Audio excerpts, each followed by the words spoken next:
Oh, good morning, everyone. Welcome back to NETIV. On our study of the RaMBaM's Mishneh Torah, we are in the section known as Hilkot Avodat Kokavim V'Kukotehem, which that's a big mouthful, but the laws of idolatry and their statutes is what we're dealing with. Just a quick review about our class. We are studying the 51 mitzvot from the Torah that tell us about idolatry. So the idea here is to learn the depths of idolatry that affect us as everyday human beings. Through this learning, the goal is to understand whether we are participating in idolatrous behavior or not, and if we are, God forbid that we are, but even if we find ourselves doing this inadvertently, the idea is to root it out of ourselves and come to a place of the true form of worship, which is the worship of Hashem, the God of Israel, and Him alone. So thank you again for joining us. Welcome everyone to the class today. Hopefully we can make some ground here and get some great learning and understanding. We're going to backtrack a little bit this morning before we get into today's text. Today's text is going to start with chapter 3, Halakha 9, but we're going to backtrack to Halakha 1 of chapter 3. Just in the recent past, I had a discussion with a lovely rabbi, Rabbi David Weissman, and he and I had a great discussion about this subject matter that we're going to talk about. So I felt it necessary to explain this in detail to everyone so we can eliminate any confusion concerning the service of a Jew versus the service of a non-Jew with some of the ideas of idolatrous behavior and such. So the text here in chapter 3, Halakha 1, we're going to go into the text and then the commentary, okay? So the text says, whoever serves false gods willingly as a conscious act of defiance is liable for karet, which means to be cut off. If witnesses who warned him were present, he is punished by being stoned to death. If he served such gods inadvertently, he must bring a fixed sin offering. And you can go back a couple of weeks ago and review this class, and we explained what a fixed sin offering is, and so on and so forth. So we're going to move on into the commentary. This is really going to expose some things. So whoever serves false gods willingly, for example, if he is forced to worship false gods by another person, he is not held responsible for his act. So if someone is forcing another person to commit idolatry, it's not considered as willingly, it's by force. So the person is not held responsible for being forced to practice an idolatrous mode of service. Like a person that grew up in it and their parents taught them to do it as a child. Well, that's being trained in it, not knowing that it's idolatry. So that is also unwittingly participating in idolatrous behavior.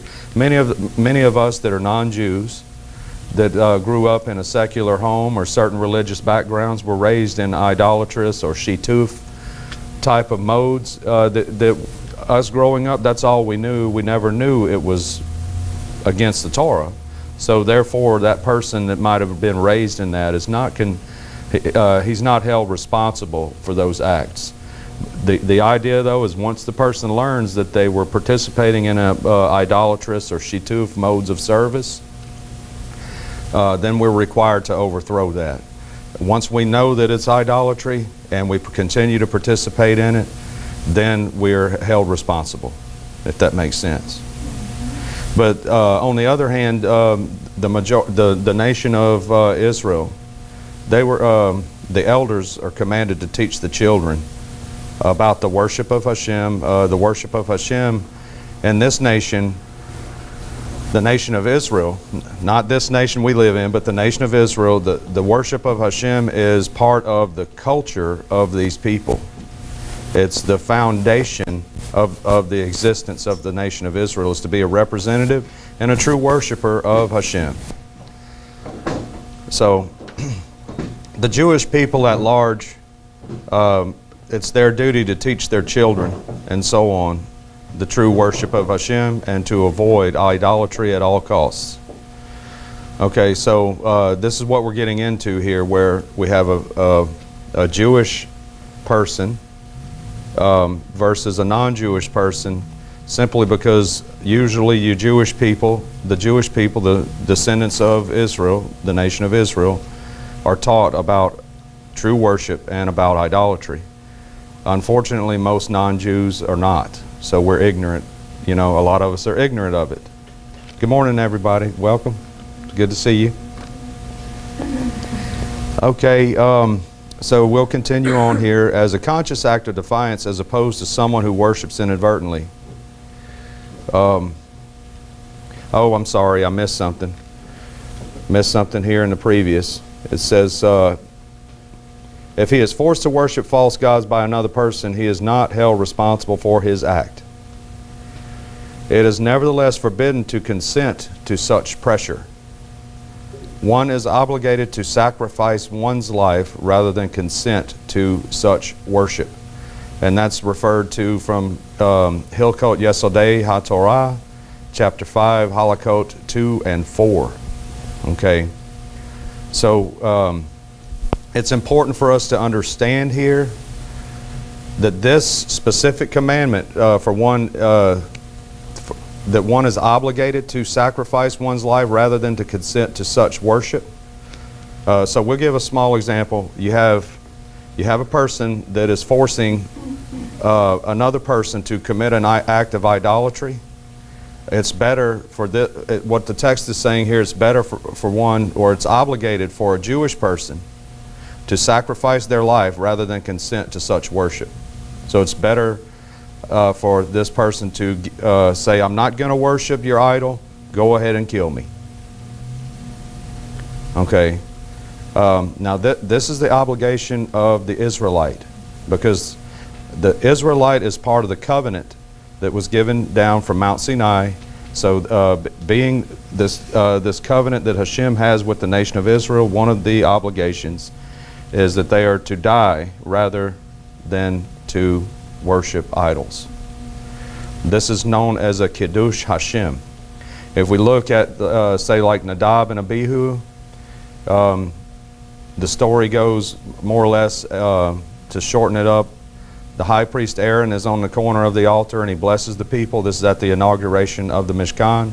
He stands on the corner of the altar to bless the people with Birkat Kohanim. He steps down.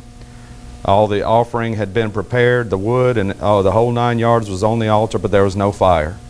So after he stepped down, this fire comes down from heaven and ignites the altar, the Mizbeach, the brazen altar, consumes the offering meat along with the wood. Well, in the meantime, the two sons of Aaron, Nadab and Abihu, they're over there in the background preparing pans of incense. And they run into the Mishkan to light the incense with the fire, with the strange fire that wasn't from the altar. They lit the incense, and as the same fire that lit the Mizbeach, the brazen altar, burned their soul out. And Aaron and Moses were standing by after this, and they said, well, it's interesting that they died, which was a Kiddush Hashem. They died, they were trying to do something really holy, but they did it wrong, and the holy fire burned their soul out. Aaron and Moses looked at it as to say, well, we thought it would have been one of us, because they had such a high level of proximity or closeness to Hashem that for them to make one simple mistake like Nadab and Abihu did, they would have also been Kiddush Hashem, which is the sanctification of the name through their death. So basically this idea here is Jewish people, Israelites, are commanded to be a Kiddush Hashem, a sanctification of the name. For them to participate in idolatry is a Chilul Hashem, which is a desecration of the name. So their life is obligated to be a Kiddush Hashem versus a Chilul Hashem, if that makes sense. Any question there before we move on to the service of the non-Jew? Okay, so this is indicative here to the covenant Israelite, whether he be a convert or native born. This is indicative to a covenant Israelite, not the non-Jew. So the Jewish person here, again, is obligated to sacrifice one's life rather than consent to idol worship, even if they're being forced to do it. All right, so now we'll go on to the service of the non-Jew concerning this. Excuse me.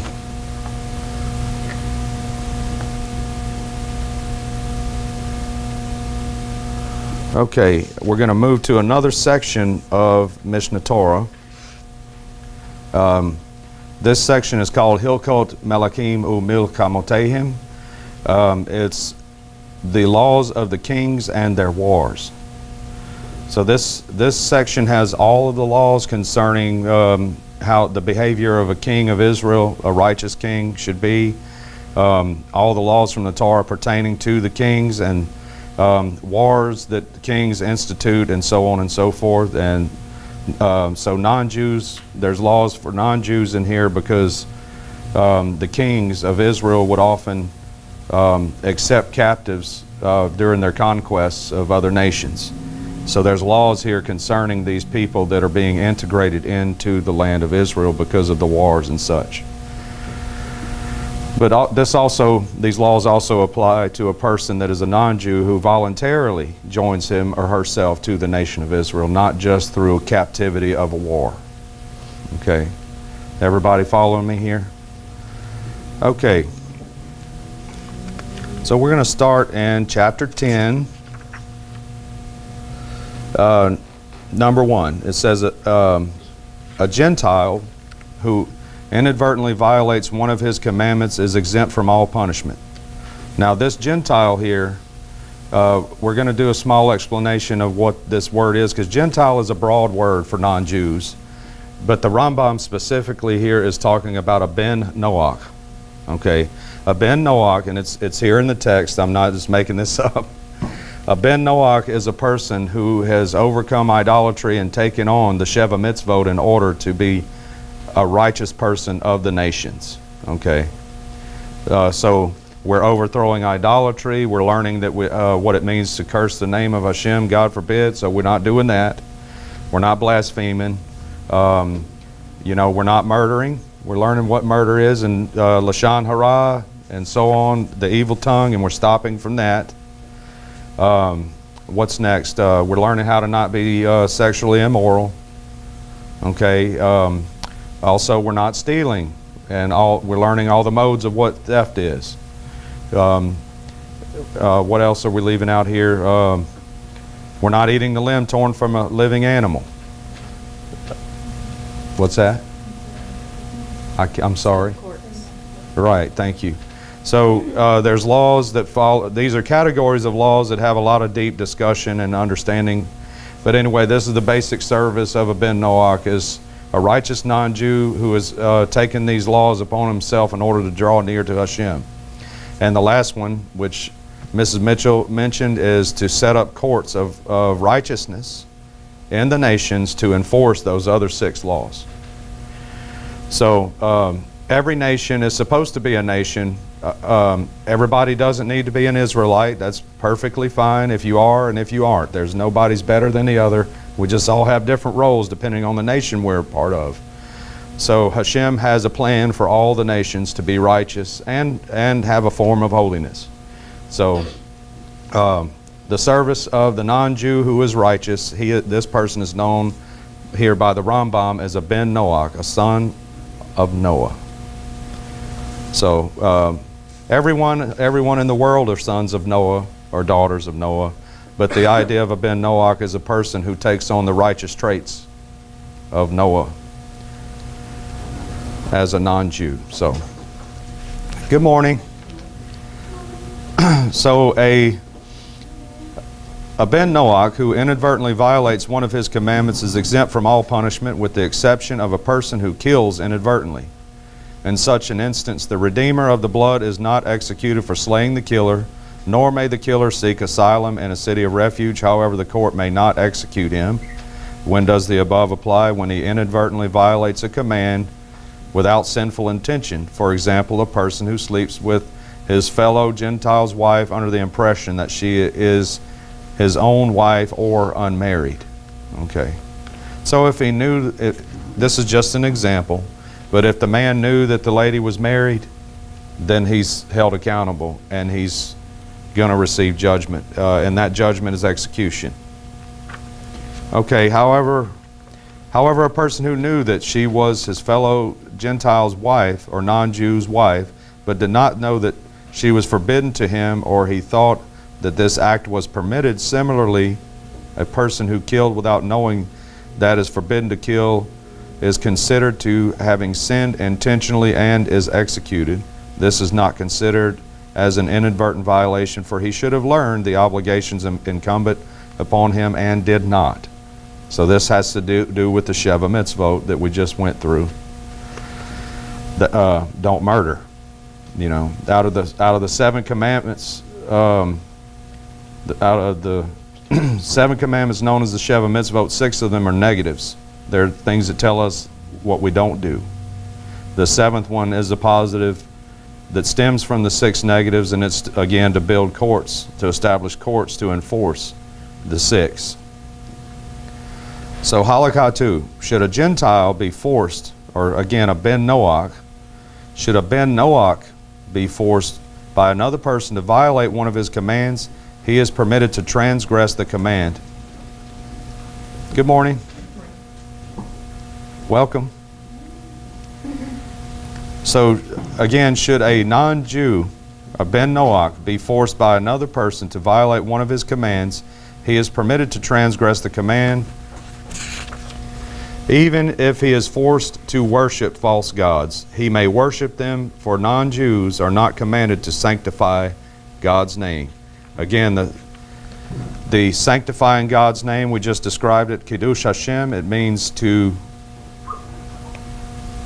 lay down one's life in order to sanctify God's name, versus a Chilul Hashem, which is a desecration of the name of Hashem.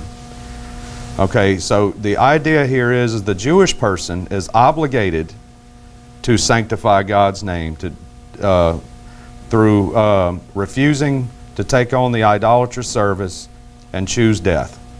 That's a Kiddush Hashem. Non-Jews are not commanded to do this. So we might be inclined to think, okay, well, why does the Jew get to die for Hashem's name and not me? You know, I know that might sound silly, but at the same time, that can come up in our minds. The rabbi explained this as a form of spiritual ego. You know, the person may not mean anything negative by it, but it's a form of spiritual ego to say, well, why does he get to die for it and I don't? Well, the idea here is to preserve life.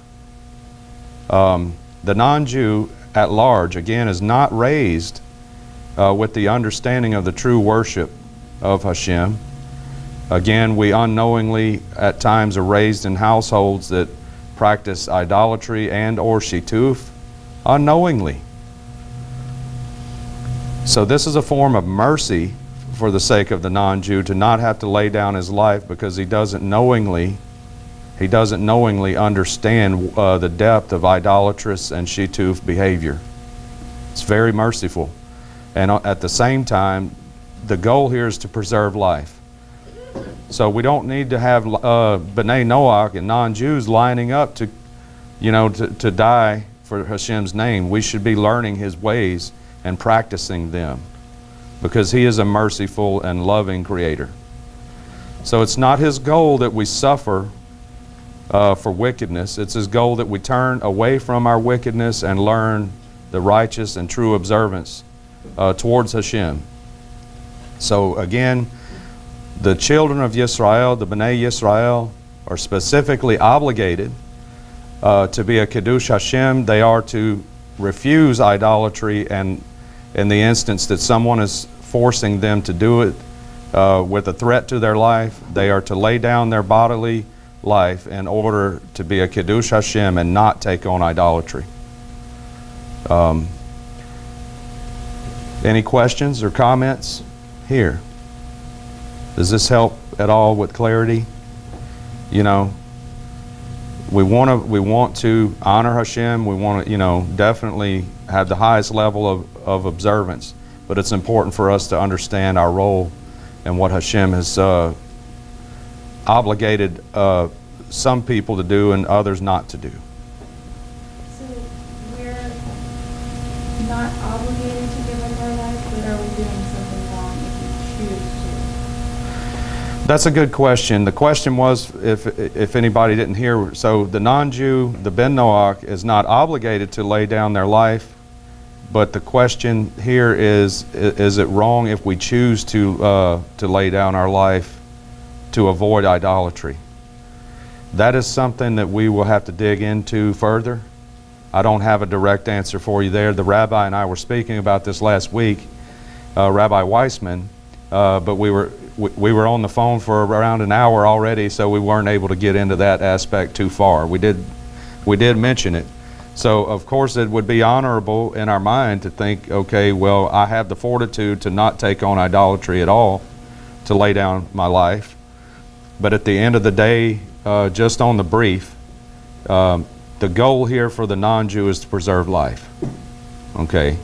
But we can definitely dig into that, and we will revisit that. Is it forbidden?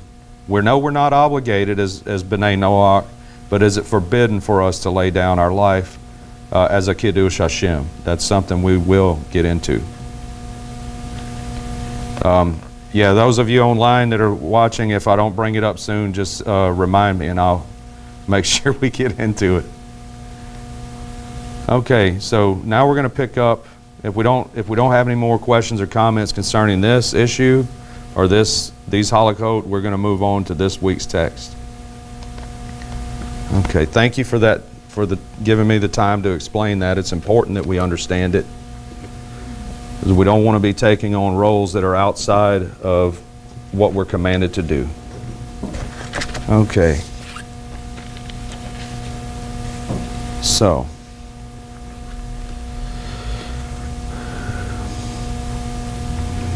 we're in chapter 3 of Hilkot Avodat Kokavim V'Kukotehim, which is the laws of idol worship and their statutes.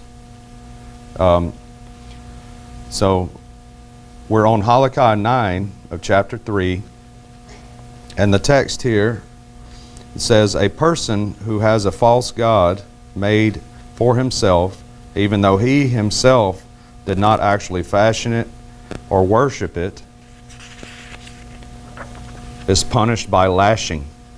As Exodus chapter 20 verse 5 states, do not make for yourself an idol or any representation. Similarly, a person who actually fashions a false god for others, even for idolaters, is punished by lashing. As Leviticus 19:4 states, do not make molten gods for yourselves. Accordingly, a person who actually fashions a false god for himself receives 2 measures of lashes. That's severe. The prescription for lashes is up to 40. It's not always 40, but 40 is the maximum for one form of punishment. This person here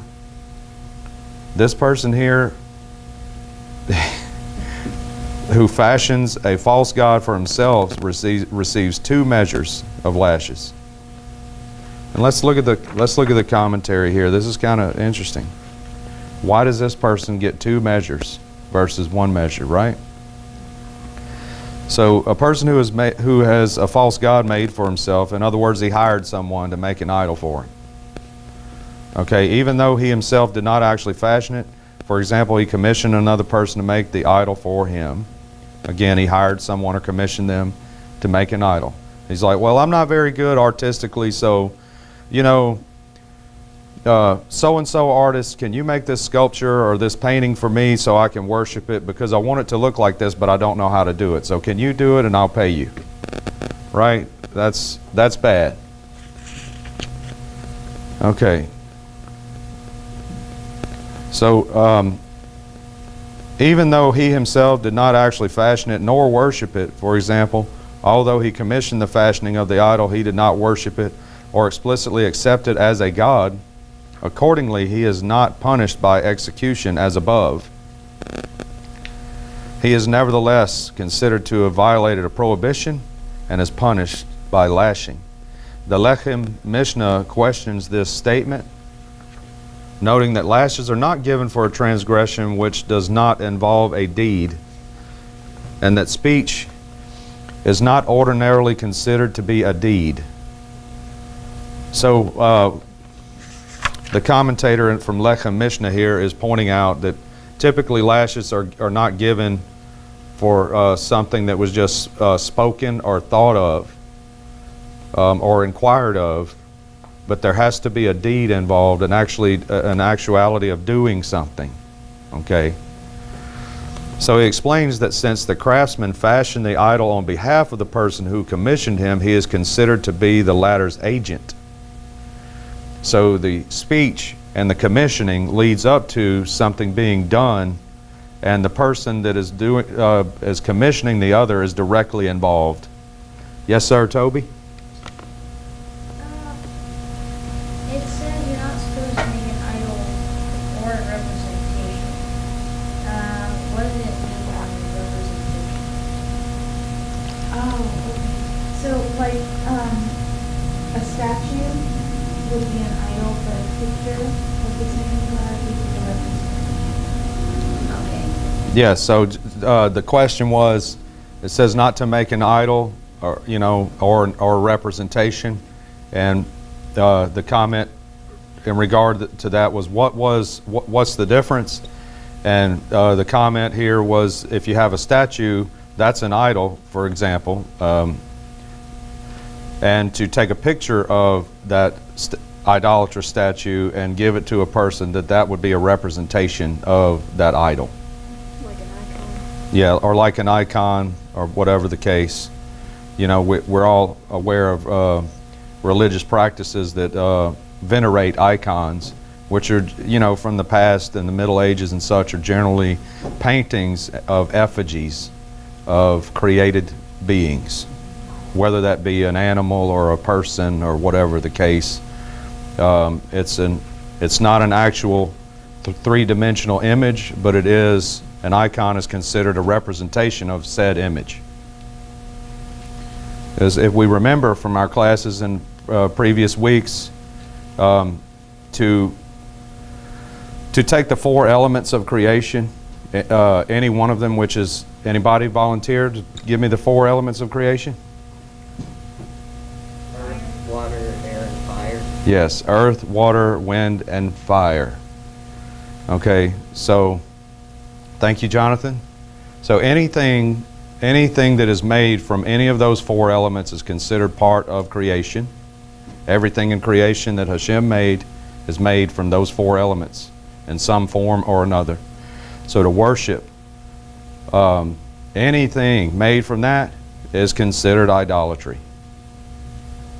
Okay, so is Hashem considered to be a physical entity, a being of created form or shape or imagery? No, he's above those four elements.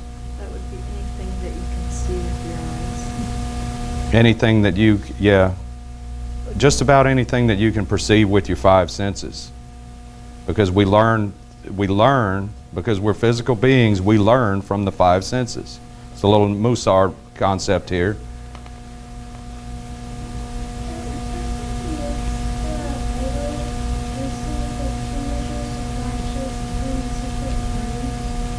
I don't know. We're gonna continue with that.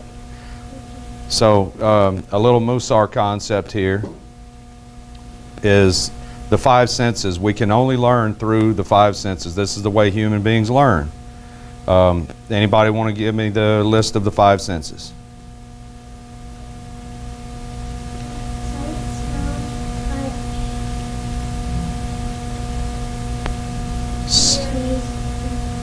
Sight, smell, touch, taste, and hearing. Okay, the sages teach us, the Musar masters here that come down from Rabbi Yisrael Salanter, teaches us that two of these five senses have to be engaged in order for us to learn.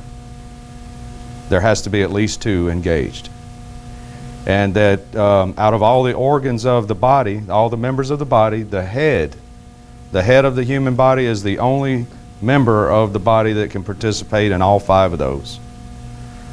As a matter of fact, 4 of the 5 are indicative only to the head. From the below the head, you can only feel with touch. But you smell with your nose, you hear with your ears, you see with your eyes, you taste with your mouth, and of course you can touch your face or your skin on your head and feel there too. So that's a simple concept from the Musar masters. Basically, we have to have 2 of those senses engaged for us to be able to perceive or learn anything. Okay, so back to your question. The question was, this person that receives 2 sets of lashes, is there a time between those 2 sets of lashes, or does he get them at the same time? That's a good question. We're going to see what the commentary says, and if we don't find it in here, we'll have to get into it in another time. Okay. So we left off with, in the commentary, about that speech is not ordinarily considered to be a deed. So he explains that since the craftsman fashioned the idol on behalf of the person who commissioned him, he is considered to be the latter's agent. Therefore, the one who commissioned him is held responsible for his deed. So like we were talking about a minute ago, the person who is paying someone to do a job for them is illicitly involved in that service. Because the reason why he's commissioning or paying someone else to do it is because he can't do it the way he wants to. So he's hiring someone else to do it. So the commentaries question this explanation, noting that with the exception of a few specific instances, the Torah never holds a person who commissions another individual to commit a sin liable, since the person who actually committed the sin is responsible for his actions. Also, the RaMBaM's phraseology here implies that one is held liable regardless whether the craftsman is a Jew or a Gentile. And a Gentile is never given the halakhic status of an agent. The following are among the resolutions offered to this difficulty. So this is different angles on this commandment here, is what we're dealing with.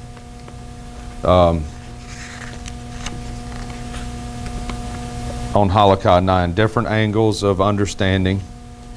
So the following are among the resolutions offered to this difficulty. A hired worker's actions, whether positive or negative, are always attributed to his employer. And that's from Machaneh Ephraim, Hilkot Shutafim, chapter 8. Okay, and then B, the verse prohibiting this act reveals that this is one of the few exceptions to the general rule mentioned above, and in this case, the person who commissioned the agent is held liable. And that's from Darchei HaMelech. C, commenting on Hilkot Sechirut 13:2, the Mishneh LaMelech explains that if it is possible to violate a particular prohibition by committing a deed, one is punished by lashes even when one violates it without committing a deed. The same concept can be applied here, says Sadeh Chemed. And then D, the deed for which one is punished is not the command to make the idol, but rather its purchase or acquisition. And that's from Merkavat HaMishnah Al-Fandari. So these are different takes from sages and discussions about this particular commandment in Halakha 9. You notice we always give the references here because it's important that when we teach something or share information or facilitate learning, that we always include the references. It eliminates confusion and it takes away one's personal opinion. Okay. As Exodus 20 verse 5 states, do not make for yourself an idol or any representation. The grammatical structure of this verse allows it to be interpreted, do not have an idol made for you. Sefer HaMitzvot, which is the book of the commandments written by RaMBaM as well, negative commandment number 2, and Sefer Yad, which is another halakhic listing of the 613. Mitzvah number 27, they both consider this to be one of the 613 mitzvot of the Torah. Do not make for yourself an idol or any representation. So it's pretty well agreed upon in the, by the halakhic masters that this is one of the specific commandments of the Torah of the 613. Do not make for yourself an idol or any representation. Similarly, a person who actually fashions a false god for others, even for Gentile idolaters, which are known as akum, avdei kokavim umilkamot, the worshippers of stars and constellations. That's an acronym, akum. I'm sorry, mazalot, not avdei kokavim mazalot. Thank you, Jasmine, for the correction. Okay, so Gentile idolaters, akumim, even when he merely acts as a craftsman and does not worship or believe in the idol himself, it's still forbidden to make it. He is punished by lashing, as Leviticus 19:4 states, do not make molten gods for yourself. Okay. Sefer HaMitzvot, negative commandment 3, and Sefer HaChinuk, mitzvah 214, consider this to be one of the 613 mitzvot of the Torah. So they sound similar to one another, these two commandments, but they're actually separate, is what the halakhic masters are telling us here. So accordingly, a person who actually fashions a false god for himself violates both of the above prohibitions. Therefore, he receives 2 measures of lashes. See Hilkot Sanhedrin 17:4 for a description of how punishment is administered when a person is liable for more than 1 measure of lashes. So the answer to your question is here. There is an answer to your question, and we will, after this, we will get into it. Jonathan, can you go over to the bookshelf and grab the book on Sanhedrin, please?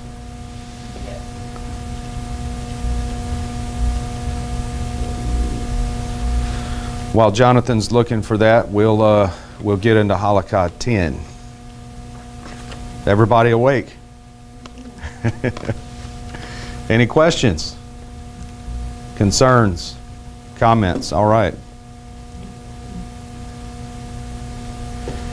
All right, Halakha 10, chapter 3, verse, Halakha 10. It is prohibited to make images for decorative purposes, even though they do not represent false deities, as implied by Exodus chapter 20, verse 23. Do not make with me gods of silver and gods of gold. This refers even to images of gold and silver which are intended only for decorative purposes, lest others err and view them as deities. It is forbidden to make decorative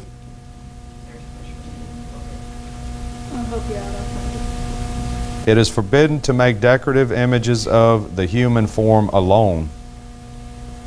Okay, that's interesting, yes. It is forbidden to make decorative images of the human form alone. Therefore, it is forbidden to make human images with wood, cement, or stone. This prohibition applies when the image is protruding, for example, images and sculptures made in a hallway and the like.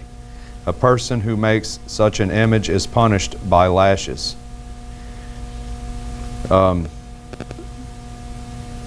In contrast, it is permitted to make human images that are engraved or painted. For example, portraits, whether on wood or on stone, or that are part of a tapestry. So reliefs carved into something of human imagery that's not idolatrous. Let's make sure we cover that. That is not intended to be idolatrous. They are not forbidden. Tapestries, paintings, photographs, and the like. Okay, these are acceptable forms of imagery of human beings Once again, as long as it's not intended for idolatrous purposes. So, any form of a human, though, that is formed as a protrusion, such as a statue,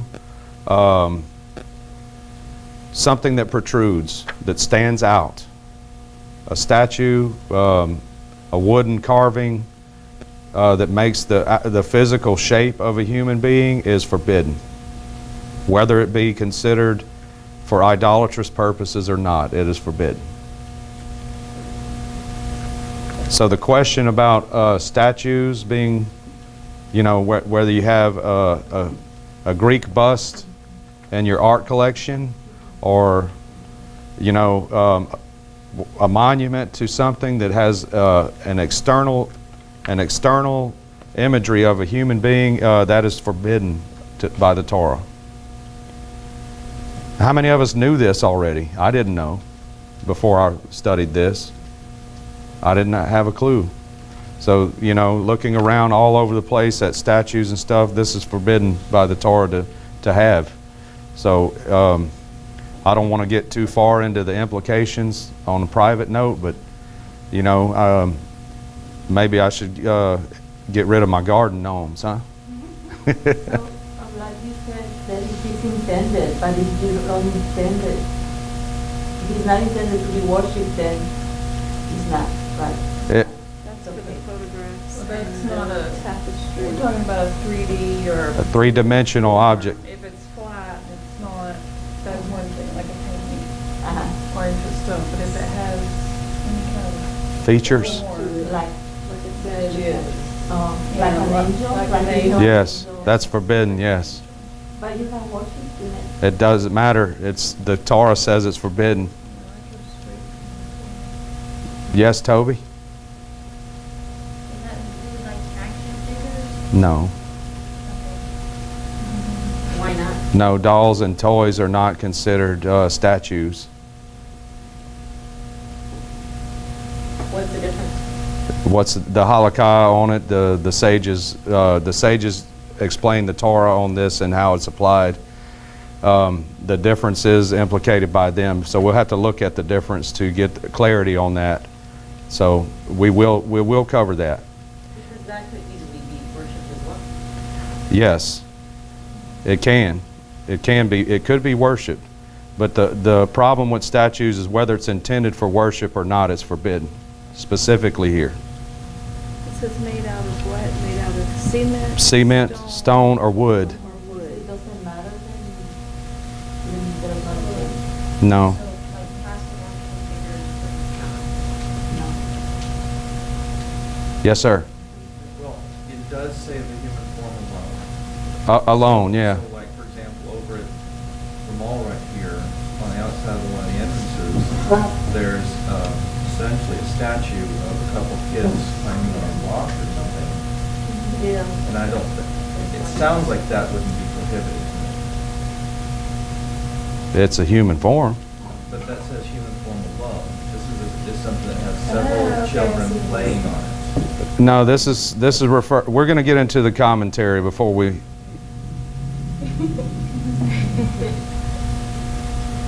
think it's in that book. Thank you. Yes.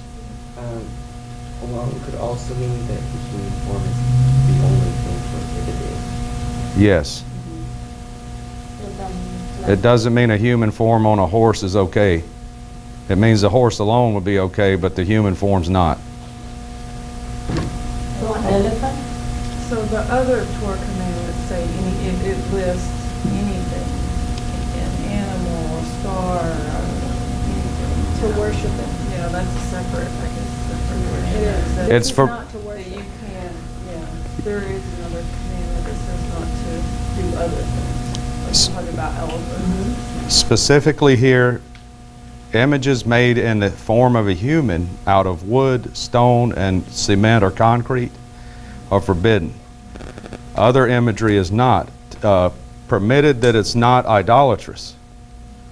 Okay, so to have, if you're not worshiping an elephant and you just see an elephant as an elephant, right? Not a deity, and you have an effigy of an elephant made of stone, wood, or concrete, it's not forbidden unless you have it for idolatrous tendencies. The form of a human being here is forbidden across the board, made of stone, wood, or concrete, as a three-dimensional type of image with a protrusion. If it's a stone or a piece of wood like a board or a canvas with painting or carving into it, it's not forbidden, provided that it's not idolatrous. Any idolatrous image is forbidden, though. Any idolatrous image. Toby? If it's made out of metals like copper, is that forbidden as well? Well, let's get into the commentary, and we'll get some more clarity here. That's a good question. Toby asked if it's made out of copper or metal, is that forbidden? Okay, I know this is sandpaper, and it's rough. All right, so please don't devour me here. I'm only reading the Halakha. We will get into it. We will cover the minutia of and the details as far as we can get. So these things get pretty personal pretty quick, and that's the nature. That's the nature of this class, is to root out idolatrous and forbidden practices from our lives.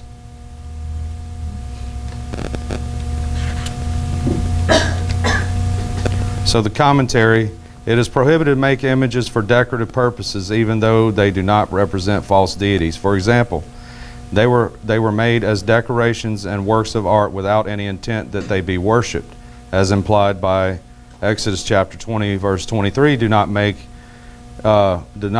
with me gods of silver and gods of gold. Sefer HaMitzvot negative commandment 4, and Sefer HaChinuk mitzvah 39 considers this to be one of the 613 mitzvot of the Torah. This refers even to images of gold and silver which are intended only for decorative purposes, lest others err and view them as deities. Okay, so part of the connection here with the imagery is not just for one's own personal intent, it has to do with the way others will perceive them. Okay. So the RaMBaM statement sheds light on an interesting rabbinic debate. The sages of the Talmud often established fences around the Torah, for example, safeguards to prevent the violation of Torah law. See Avot, which is Pirkei Avot from the Mishnah, chapter 1:1. There is a question whether the Torah itself instituted prohibitions for such a purpose. For example, there are mitzvot that are instituted without a self-contained goal of their own, but merely to prevent the violation of other prohibitions.